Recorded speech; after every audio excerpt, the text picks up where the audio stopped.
Hey everybody, welcome back to Escape Reality Star Wars Talk. I'm your host Caleb. Hi, I'm Seth. I talk Star Wars with this man. So we've been gone a few weeks. Mm-hmm. We and, have. And I would like to apologize because this one is on me. It is.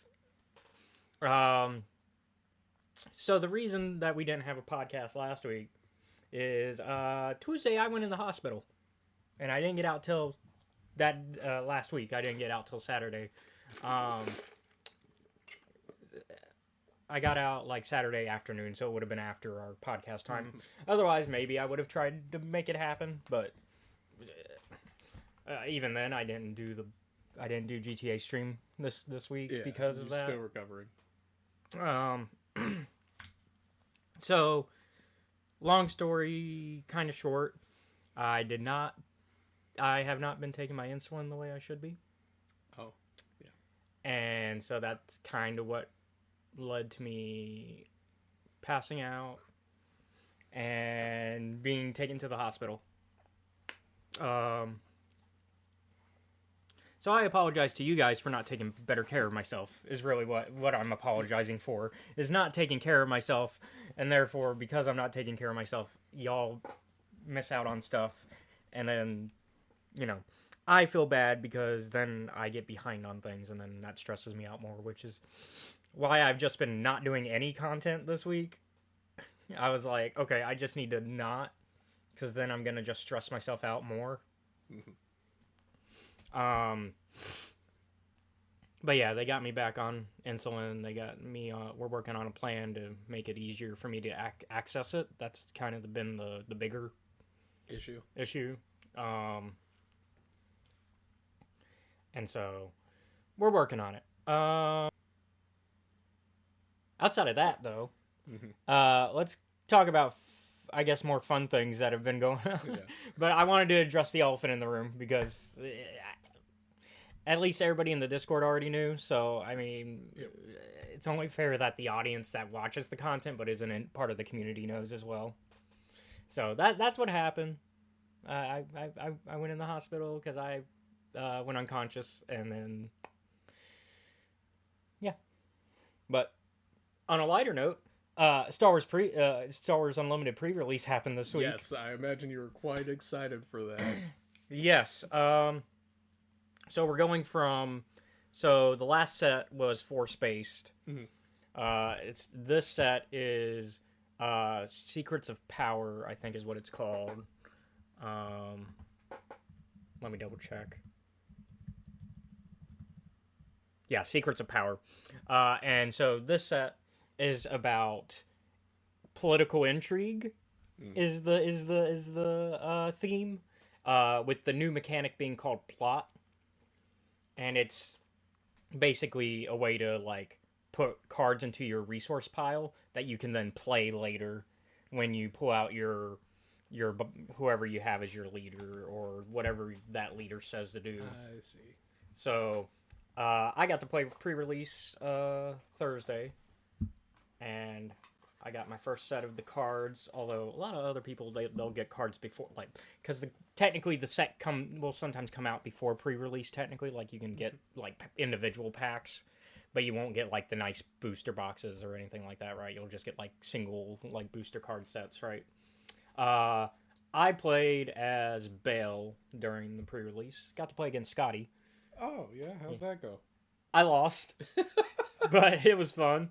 The first time I didn't quite use Bail effectively, because what Bail does is, so he doesn't have the usual epic action, so you know how the epic action, that's how you get them on the field.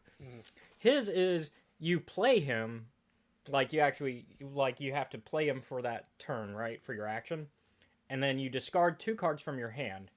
And then if you control 4 or more resources, then you deploy them as well. What? Because usually you have to have a certain number of resources to deploy. Yeah, you don't pay those resources usually for the leaders, right? So, but because his is not an epic action, you can do that as many times as you want.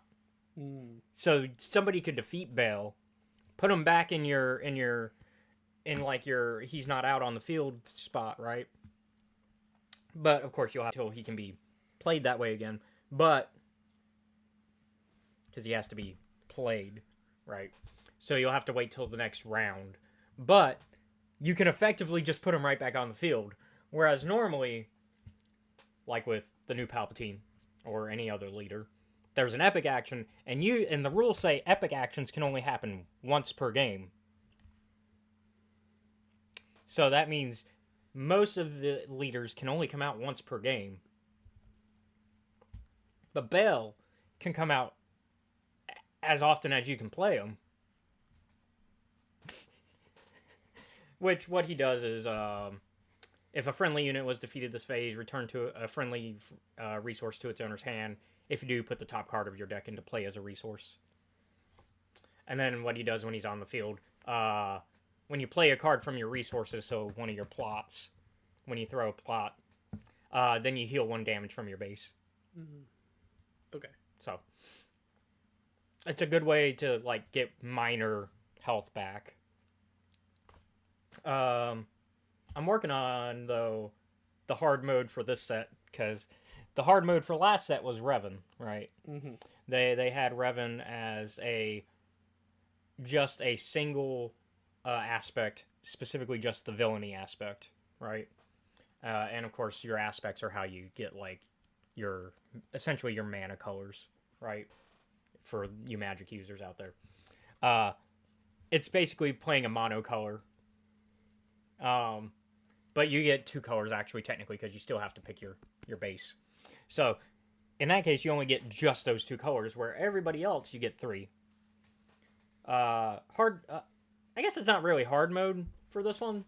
You still get 3 colors. It's just here you don't get a villainy or heroic aspect. You get 2 yellow. It's DJ from Last Jedi, which makes sense in the lore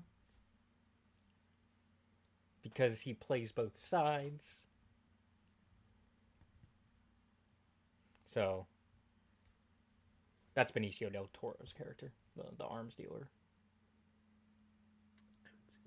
I thought you've seen Last Jedi at least once. Lego. No. Also, we expecting me to fucking remember the Lego. The Lego version of that is also very funny.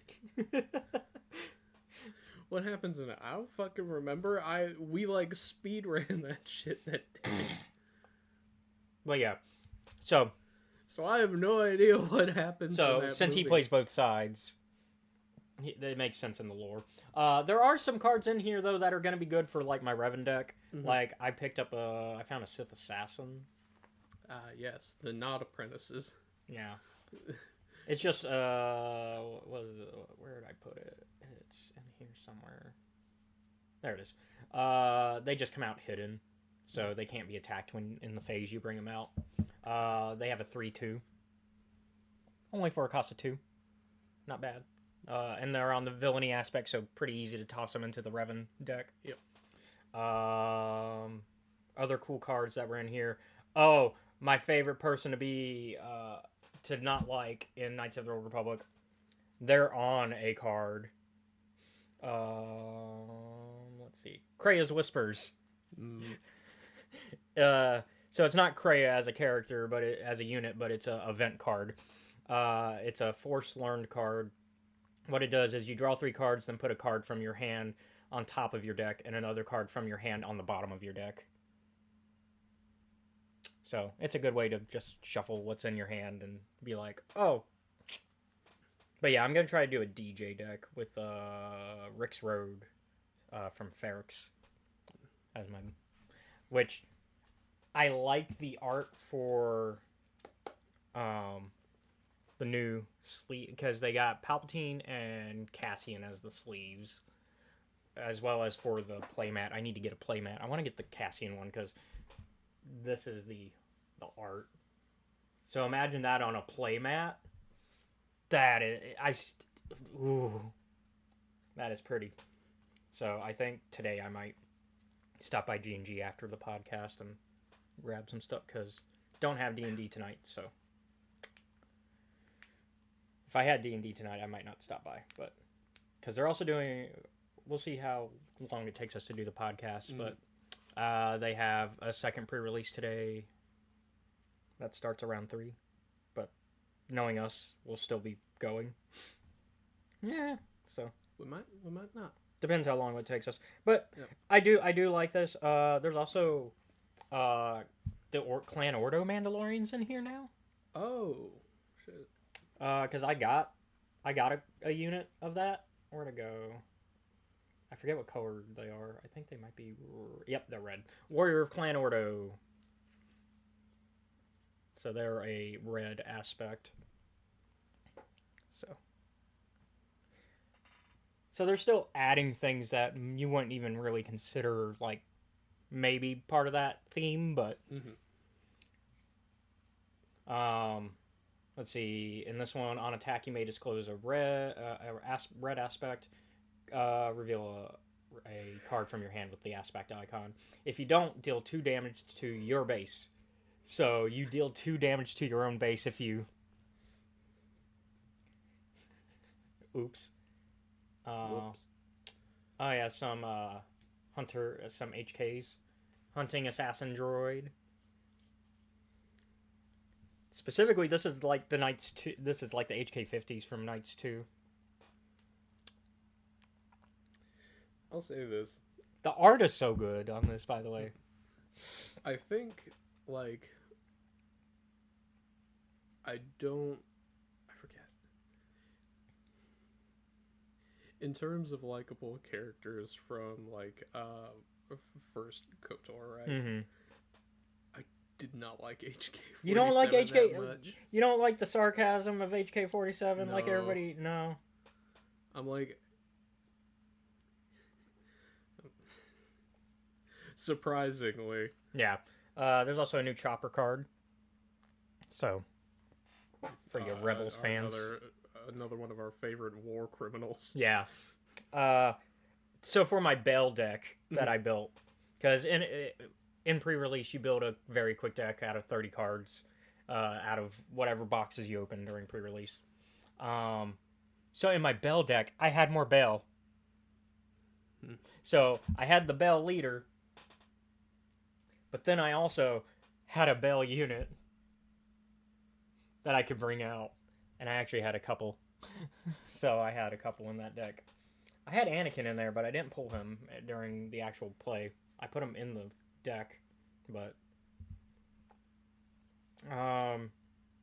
what the Bale one does is start a card from your hand if you do create a spy token, which is like the new like tokens for this set. So, which they just get raid 2.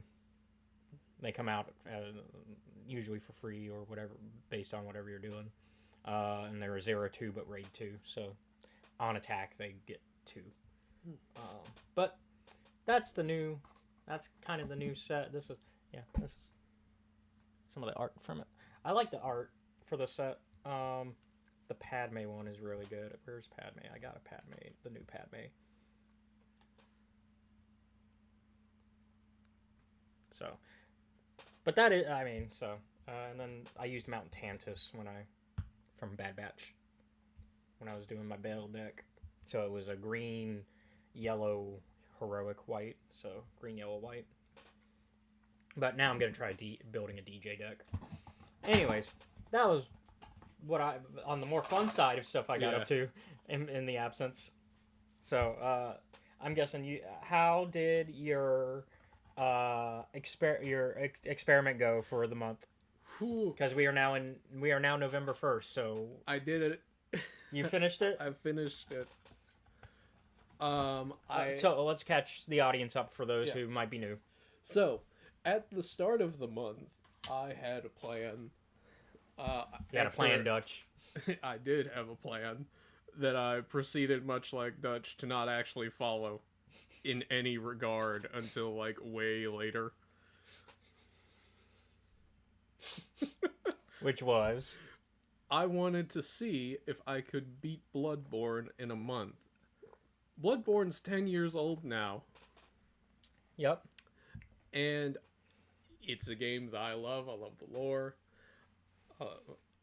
And I was thinking I was like, it's also a Souls game. and those are hard. But so I remember telling you, like, before everything went down, I was like, I'm not sure that I'm going to be able to do this, like, talking about with you, Zach, and Pixie, and they're like, nah, man, you've got this. Yeah, You guys were right. well, because you've played it enough that I feel like there's at least some, even if you don't know everything, right?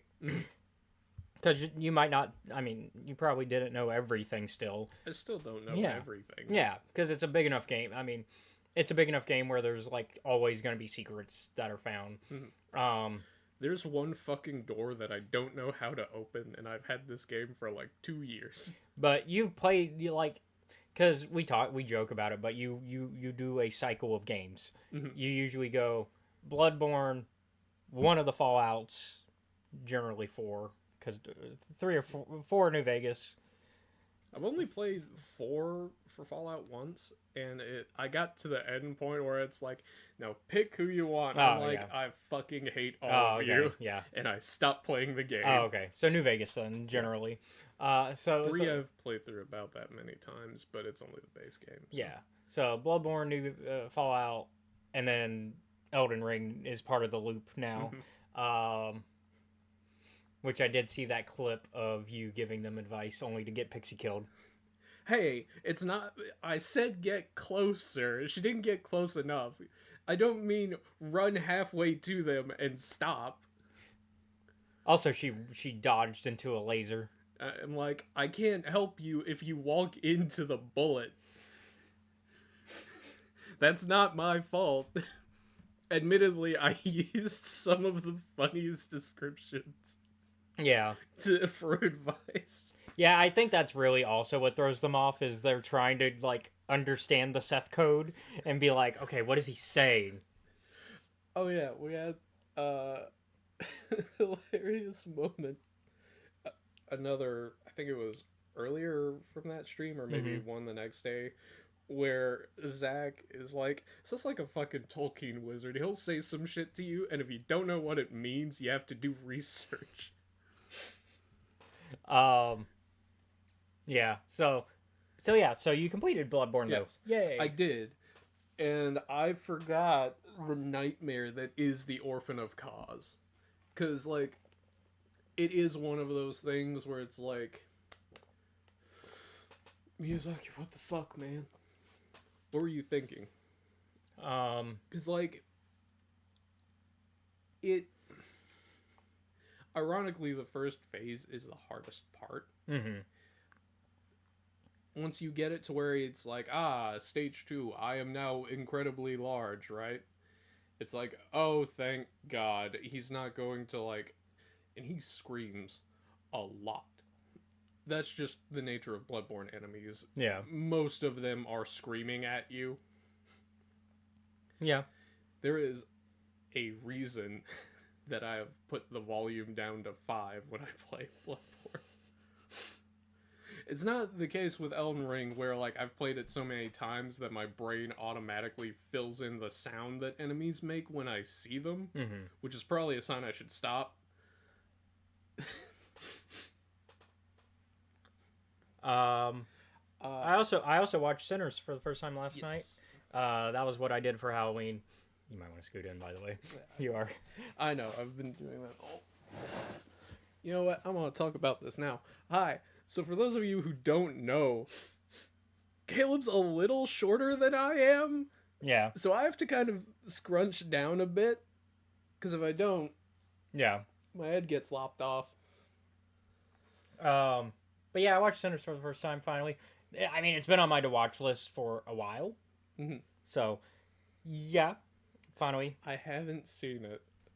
But I think you would like it. I have some guesses about what happens. If you enjoy...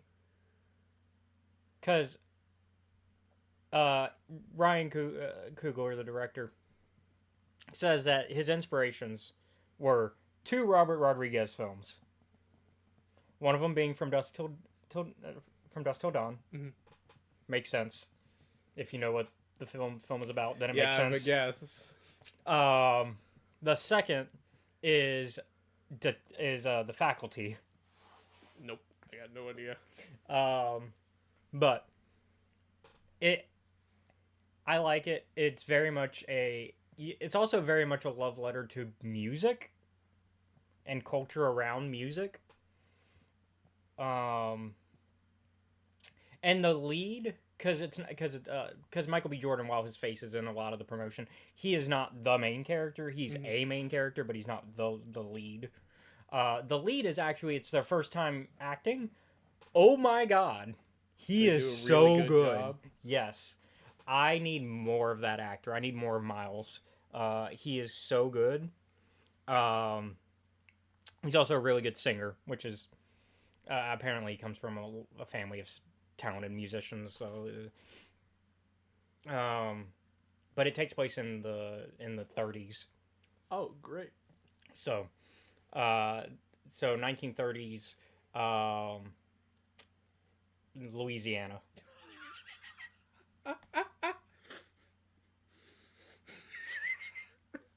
Yeah. But yeah, it's a pretty good film. Okay.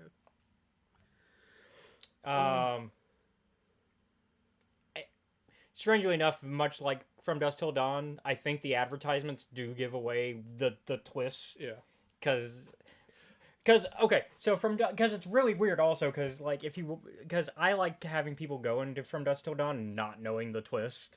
Yeah, but if you know the twist, it's like, why the fuck did you stop here?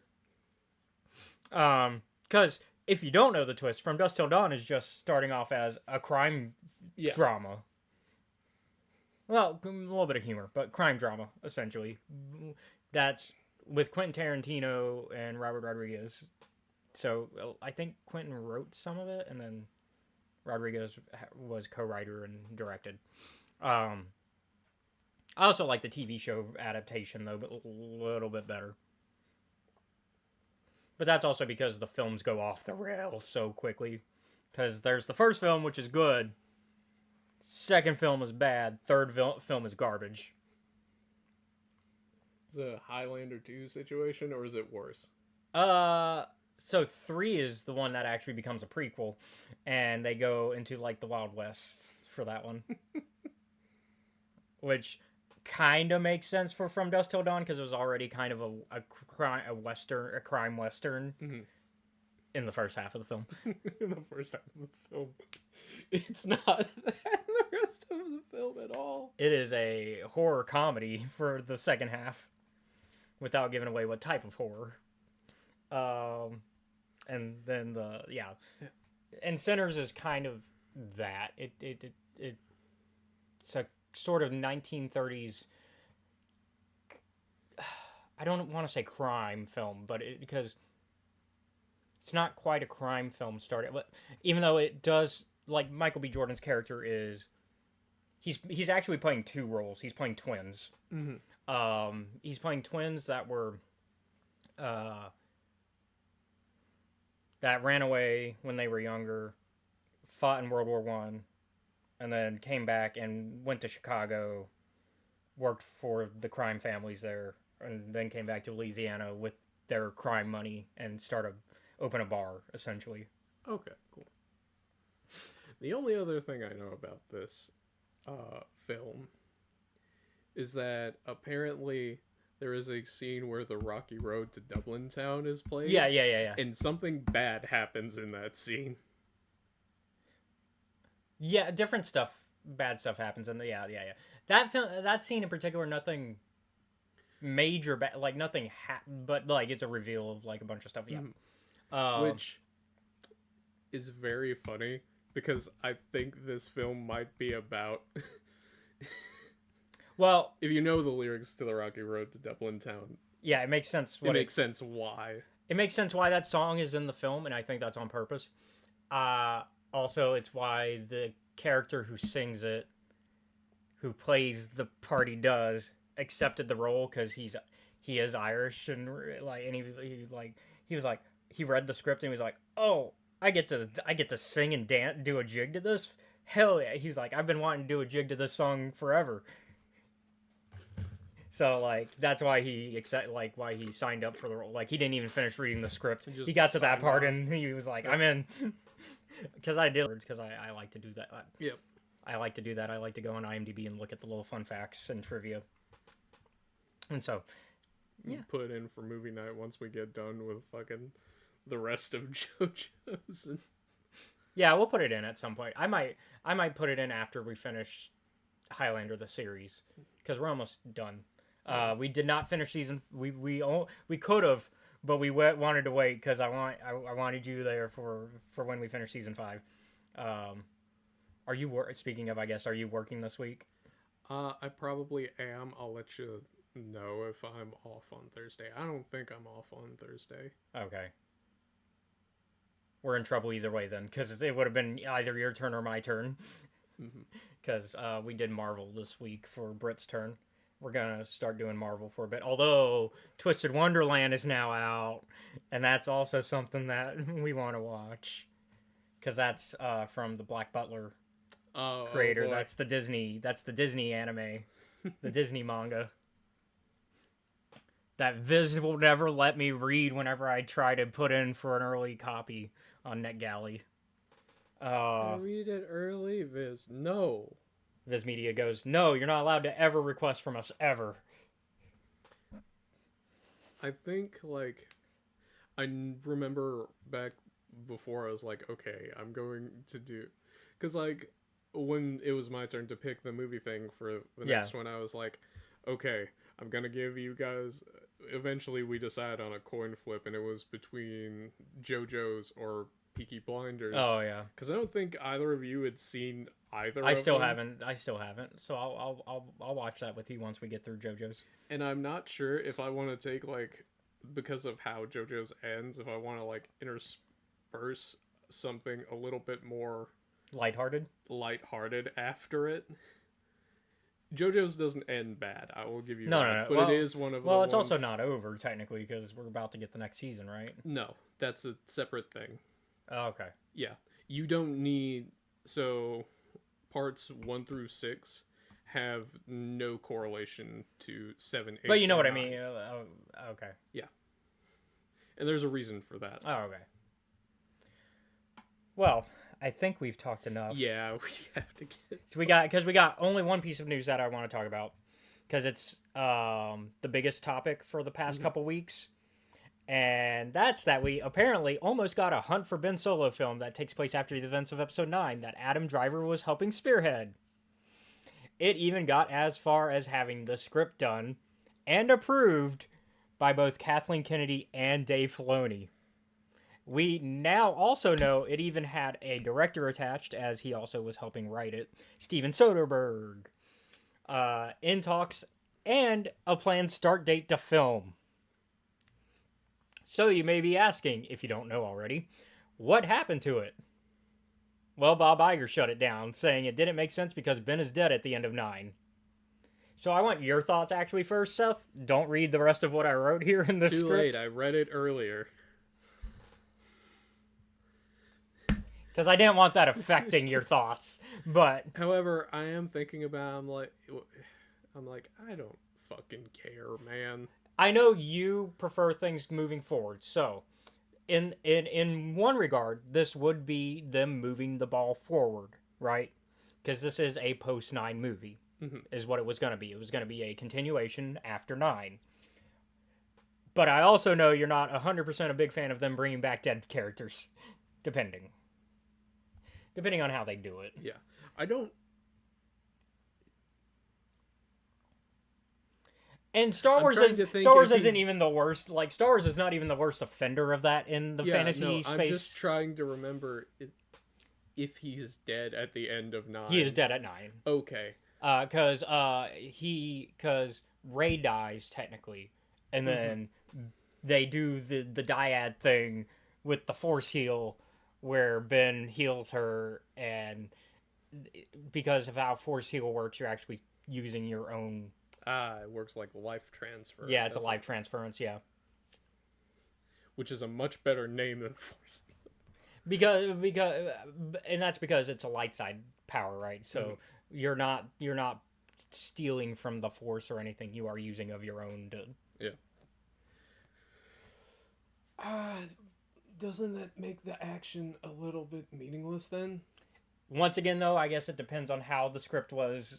Yeah, like if the that's script was good, right? Then maybe I can forgive it. Because once again, you got Kathleen Kennedy and Dave Filoni agreeing that this was a good script. Which Kathleen Kennedy is an exact, like, her job isn't to know the lore, right? Her job is to just go, oh, this is a good film script, right? Her job is to look at it from a... Excuse me. Oh, yeah, your leg, yeah. I was wondering how long you were going to sit like that. Well, how long have we been fucking on? 40 minutes. Yeah, so about 40 minutes. Well, yeah. So, look, leg can stretch for a while, but even then, I'm like, all right. But Dave Filoni, on the other hand, is more of a lore guy. That's your lore. And even then, you've got other people that were a part of it, that were part of the lore side, that would have known this stuff and would have been. Oh yeah, speaking of, no, I'll save that for later. Okay. So I guess since you already read it, I will go ahead and just give the big stuff. So ultimately, this pitch was made pretty early on after the sequel trilogy had wrapped, with it being pretty much ready to be made in 2021. So 2 years after Episode 9. This is important because the fan base was the most divided about those films then still. We're still divided now, but not I would say not as much. Yeah. I'd say more people are starting to be... The argument has had time to cool. Yeah. I also think, while we know now that the majority of fans want more Ben Solo content and would be fine with the solution to him being around post-9, that wasn't quite the case yet in 2021, right? And so I think Iger would have been making this decision based on unfortunately the loud minority voice of not liking the sequels, right? On top of that, we also more recently learned that it was not just an Iger decision, but it was also Alan Bergman, who Iger was setting up to be his successor at the time. Currently, he's no longer in talks of that because of decisions like this and other decisions that apparently were not the best that Alan Bergman made. But that's where... So a little bit of office politics also went into it, right? But according to Steven Soderbergh on Blue Sky, this is the only Star Wars film that Kathleen Kennedy greenlit with a finished script that Disney ever turned down, which kind of shows the insanity of this choice. Because that means 0.9% of the time they trust what decisions are being made by Kathleen Kennedy.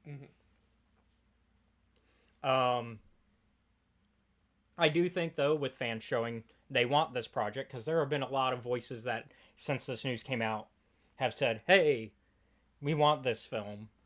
Including some attempts to... somebody bought a sky plane to advertise it and try to get like a campaign, bring the Hunt for Ben Solo film back kind of campaign going. So apparently that fans want it. I think that means one of two things are going to happen. We're either going to see it get reworked into some sort of future project, maybe the Rey movie, right? Because that's still being in the works, at least at the moment. Or they just bring it back as is, maybe do some rewrites, right? Because it's been 4 years since. Yeah. So it might need a little bit of rewriting. Maybe there's some stuff that doesn't quite fit anymore that they're like, oh, we want to rewrite this and make it fit some stuff that we're now planning that we weren't in 2021, right?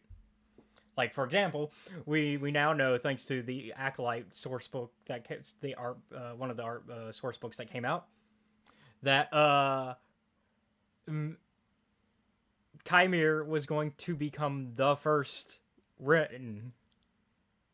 He was going to start the Knights of Ren. Yeah,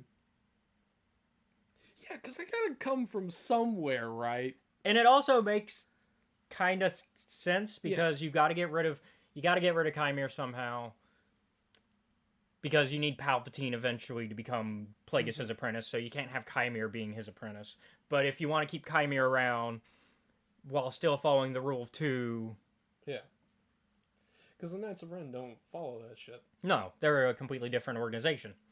It's a different religion within the wider beliefs of the Force. Yeah. But yeah, so that's the Hunt for Ben Solo news at the moment. I mean, maybe we'll get an update in a couple years, maybe. Maybe. I mean, right now they've got 2 movies that are coming out. That we've got Mandalorian Grogu next year, and then the year after that we got Starfighter. So we got movies. So we're not quite hurting for movies at the moment, and they're still working on the Rey film, still working on Dawn of the Jedi, and then I think we're supposed to still. I don't know if we're getting that other Dave Filoni film outside of Mandalorian Grogu, because there was supposed to be another one that was maybe like a version of the Heir to the Empire, but with the Ahsoka stuff considered. But who knows? That one's more up in the ether. So maybe we'll get Hunt for Ben Solo still. But with all that, let's get into our main topics for this week. Spoilers ahead.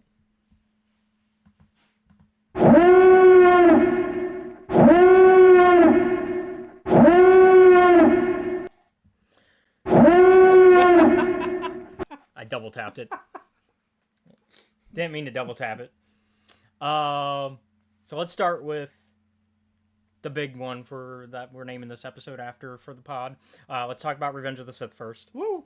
Because we got 3 topics this week. Yeah. We decided to condense it all into one. But we're gonna talk Revenge first. This film still is so good. Yeah. It has some pacing problems. I think it has the most action. Yeah, actually, it doesn't really seem to me like.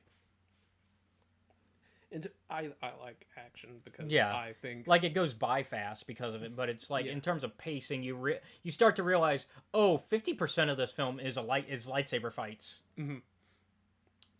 And I thought about it, I'm like, this film, it's one of those things where it's like, holy shit, I forgot how fast shit happens in this film.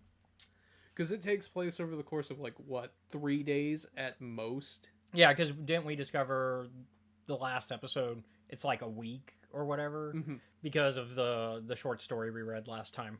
Yeah, holy fuck. And it is a bad week for everybody in the galaxy that week. Especially if you're a Jedi, though. Yeah. And... Unless you're Anakin. It's a bad week for Anakin, too. That's true. I was thinking about this, right? Anakin commits the big Greek sin, big Greek tragedy sin, though, of trying to prevent a vision. Mm-hmm.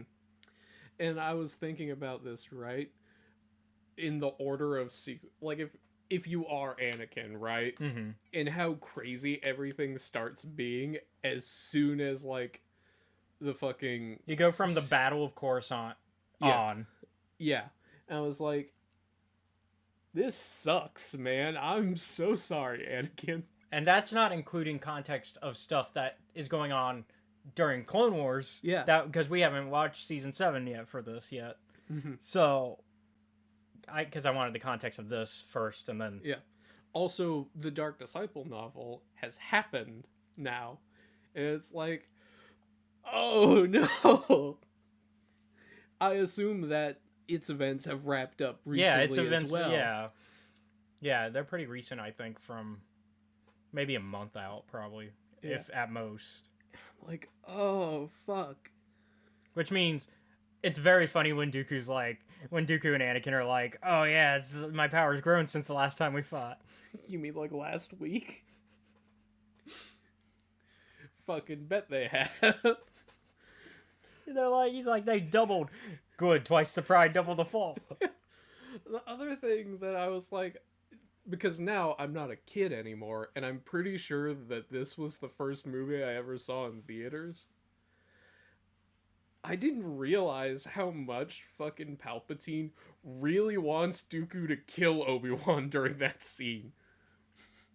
Like, he wants him gone so bad. I think it's because he knows that Obi-Wan could have potentially pulled Anakin. Yeah. I'm like, I was talking about this with Chris and Sky, and a little bit later I explained to them what a nameless does to a Jedi in the Night of Sorrows. But that has no relevance to what we're... They were fucking shocked that those creatures existed, and I had to explain a lot. They're in this unlimited game. Oh, no. Yeah. But I was thinking about it, I'm like, oh, fuck. Obi-Wan leaving to go fight Grievous is the worst possible thing that could happen, because he's been, like... He's kind of the he's voice. a stabilizing... He's the voice of reason. Yeah. Person in Anakin's life. And I was like, well, Anakin only really cares about, like, 5 people. Padme, Obi-Wan, Ahsoka, Rex, Palpatine. Probably in that order. Or just about. Yeah. Like, and then I was like, okay, so order of events is crazy from Anakin's perspective, right? Because they call him from the Outer Rim sieges to go and get Palpatine. Yeah, of course he's on board with that. Yeah, because they're in the, like, they're, like, out there at the time. So that happens. He gets pulled back. They go... Dooku is, like, about to be killed. Obi-Wan's down, so he can't act as the voice of, just put the fucking handcuffs on him. And Palpatine's like, yeah, kill that guy. And that's when Dooku's like, wait, that wasn't the plan. I don't care. He, like, thinks about it for a second and just goes, fuck it. Because, like, seeing Dooku's face when Palpatine says that, when he says, good, kill him now. Dooku's like, wait, what? Fuck you mean, kill me now. He's like, that wasn't the plan we talked about. Yeah. That's when Dooku should have been immediately going, wait, I know who the Sith Lord is. He should have snitched so fast to Anakin. And been like, he's right there. That's the guy. That's Get him. the guy. Get him. Meanwhile... Just wait till Obi-Wan wakes up. We can talk about this. Like, I remember back from episode 2, right? Dooku's like, I know Dooku who was ready to snitch then. I don't think he was gonna, though. Like, that Probably not. That was more of him just trying to justify it to Obi-Wan. Yeah. Right. However, if he had, that would have been the most Sith shit. If Obi-Wan had been like, you know what, yeah, let's go get him. It didn't work, because Obi-Wan's never going... You can always count on Obi-Wan to do generally what a Jedi will do. Also, though, every time Dooku could have said who it is and just doesn't is hilarious, because Dark Disciple also. Yeah. Like, he gets Quinlan all riled up and goes, hey, we're gonna go kill the big boss. I'm not gonna tell you who it is. Like, the fuck, man? His name is Sidious. That's all you need to know. Can I know who he actually is? Yeah. No. That'd be giving away too much. Fuck you. But yeah. So Dooku obviously gets killed, and Palpatine is still trying. He's like, leave Obi-Wan. He needs to die. I mean, he'll never make it. We don't have the time. He's trying so hard, and Anakin's like, fuck that. I will carry this man on my back. I do love, though, that the Clone Wars was so committed to not having Grievous or Anakin meet just for that line. Yeah. Which is very funny that Anakin calls Grievous short.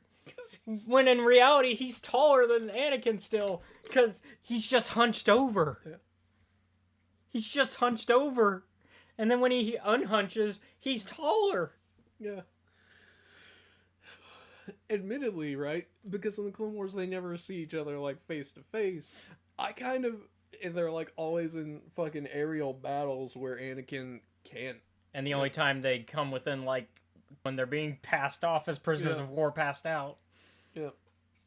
And I'm like, as Anakin, I would be fucking tired of this guy too. Because it's like, there are so many times when he should have just fucking died, but he doesn't. Yeah. Except for this movie. Where he dies very brutally. Yeah, like, holy shit. So, this is a film that I had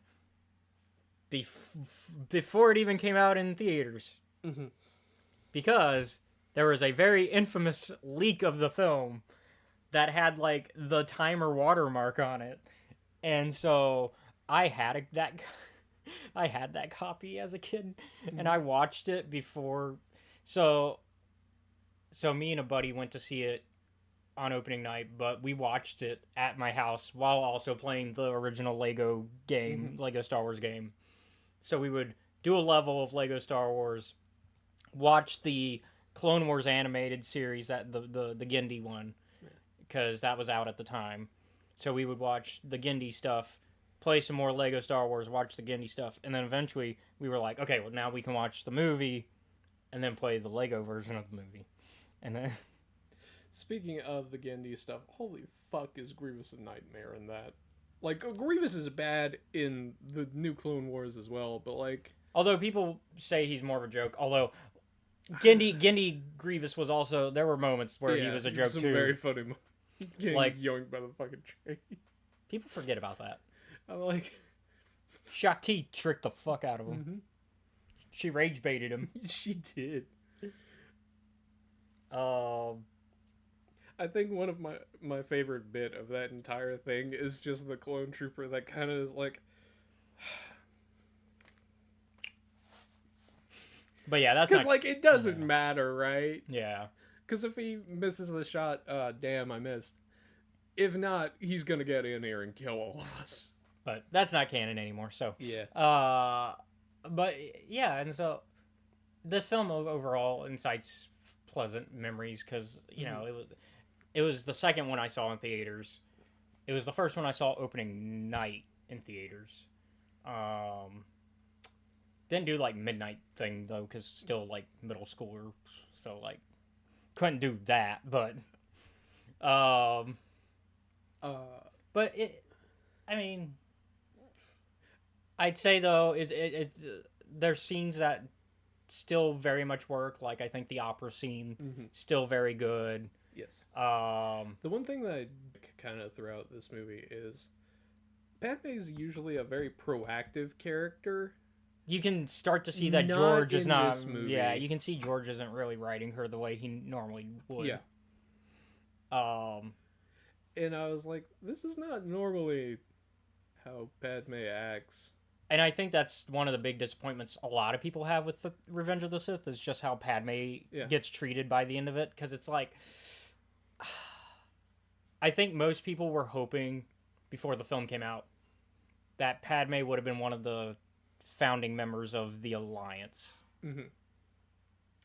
Instead, she dies from childbirth, not because of any complications with the childbirth, but No. just because she just doesn't want to live anymore. Goodbye. Which is a choice. Yeah. It's a choice. Admittedly, going back in the timeline of the movie, right?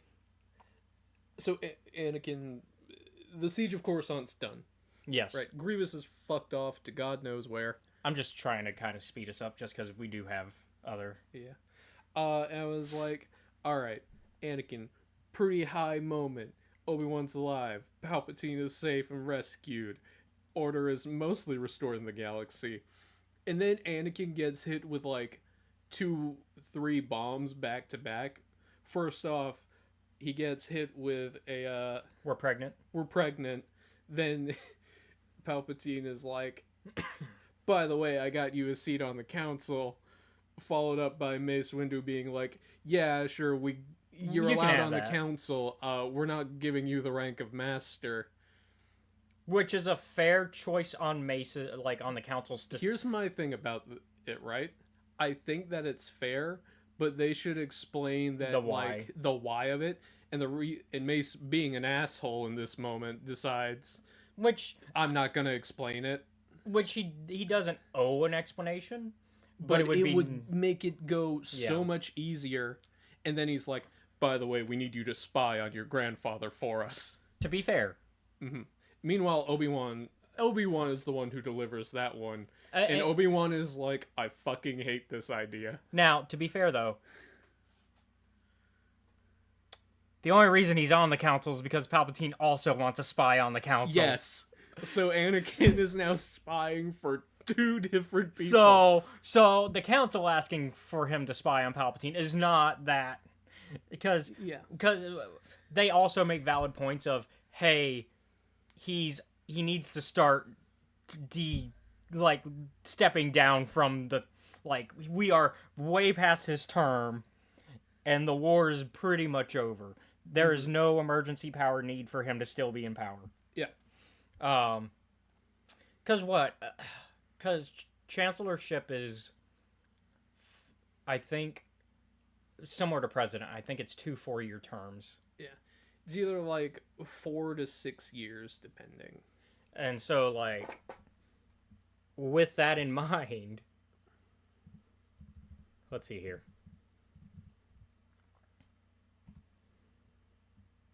Let's see what Wikipedia says.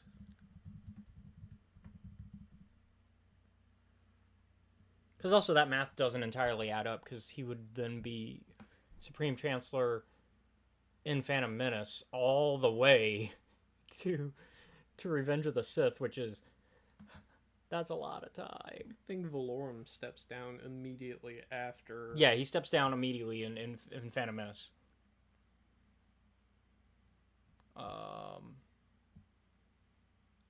4 years, renewable once, pre-Separatist crisis. So 2 4-year terms. Okay. So he is.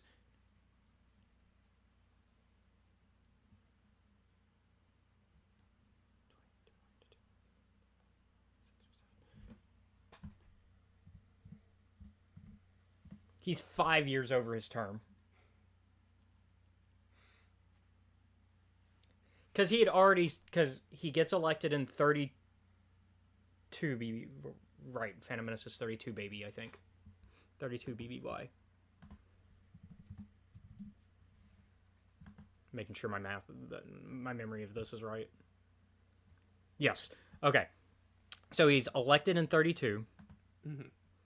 And it's the middle of 32, so maybe we can cut that year a little slack, right? Maybe that doesn't count towards still 4 years, because we can count that as an interim, which means it's not his actual doesn't count against his terms, right?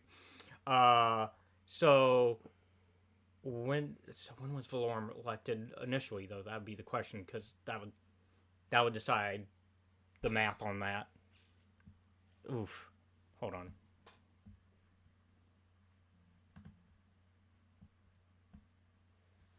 We're getting into the politics here. Yay. Okay, his re-election and second term. Doesn't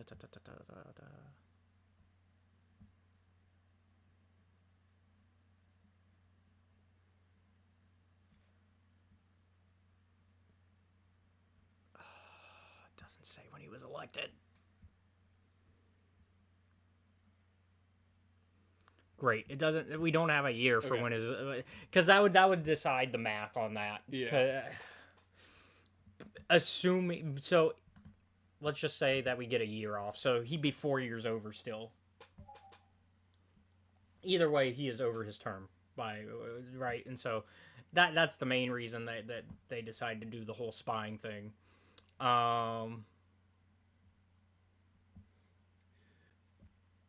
But yeah, and plus they were already getting sus vibes from him. Mm-hmm. But let's kind of just.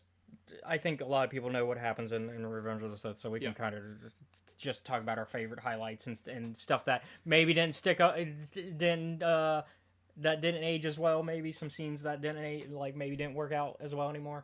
I don't know if I have anything in particular for that. I do think maybe the fights should have been shorter. No, you keep those in. The child in me is like, nah, fuck that. Keep him in. Because, like... Also, was Obi-Wan chasing Grievous for, like, 12 hours? Feels that way. Because, like, I was thinking about it. I was like, okay, so we go back to Coruscant after the fight starts. Because I guess we're using Coruscant as our main, like, yeah, consistent of time.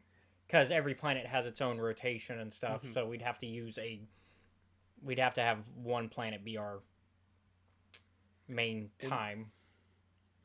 So all that goes down, right? And then we cut back to Obi-Wan and chasing Grievous again.